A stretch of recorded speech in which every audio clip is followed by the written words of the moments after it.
Hello दोस्तों, welcome to sunshine stories. हमारी आज की कहानी महाभारत से ली गई है। यह कहानी तब की है जब महाराज युधिष्ठिर अपने शय्या पर लेटे हुए भीष्म पितामह से राजकाज संभालने हेतु दिशा निर्देश लेने जाते हैं।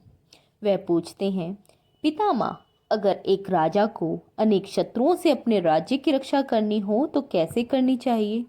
तो भीष्म पितामह उन्हें कहानी सुनाते हुए बताते हैं कि राजा का एक कर्तव्य होता है कि शत्रु हो या मित्र, उसके कारण का पता लगाना।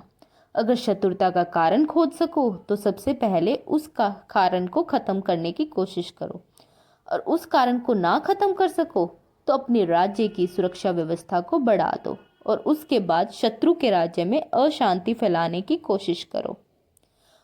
फिर वह एक कहानी के माध्यम से बताते हैं, महाराज युधिष्ठिर, एक वट वृक्ष के नीचे एक बुद्धिमान चूहा रहता था। उसके ऊपर पंछियों का बसेरा था। बिल्ली आकर उन पंछियों के बच्चों को खा जाया करती थी। बिल्ली उस चूहे को भी खाने की कोशिश करती, परंतु चूहा झट से अपने बिल में घुस जाया करता था।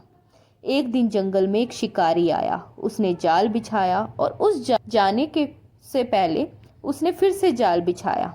रात हो गई। बिल्ली जैसे ही पंछियों के बच्चों को खाने के लिए पेड़ पर चढ़ने लगी, वैसे ही वह जाल में फंस गई। बिल्ली को जाल में फंसा देखकर चूहा बहुत खुश हुआ और वह जाल के पास आकर हिरन के मांस के टुकड़े को खाने लगा। जैसे ही चूहा उस टुकड़े को खाने लगा, वहां पर एक नेवला भी आ गया। नेवला बिल के पास इसलिए छुपा था ताकि वह चूहे को खा सके।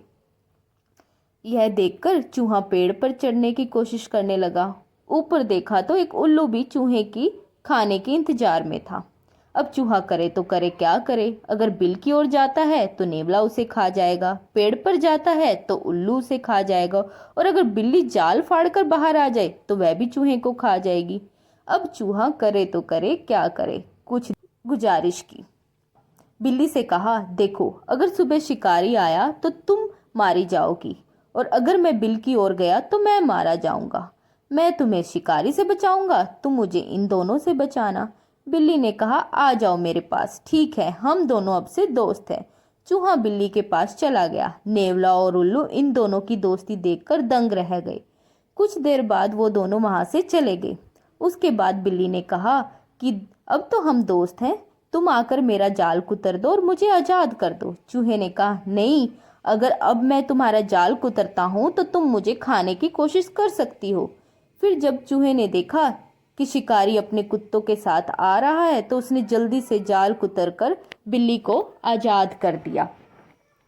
जैसे ही शिकारी अपने कुत्तों के साथ आया, उससे डरकर बिल्ली पेड़ पर चढ़ गई और चूहा अपने जेल में भाग गया। शिकारी के चले जाने के बाद बिल्ली नीचे आई और उसने चूहे से आकर कहा, चूहे चूहे बाहर निकलो, अब तो हम दोस्त हैं, अब तुम्हें डरने की आवश्यकता नहीं।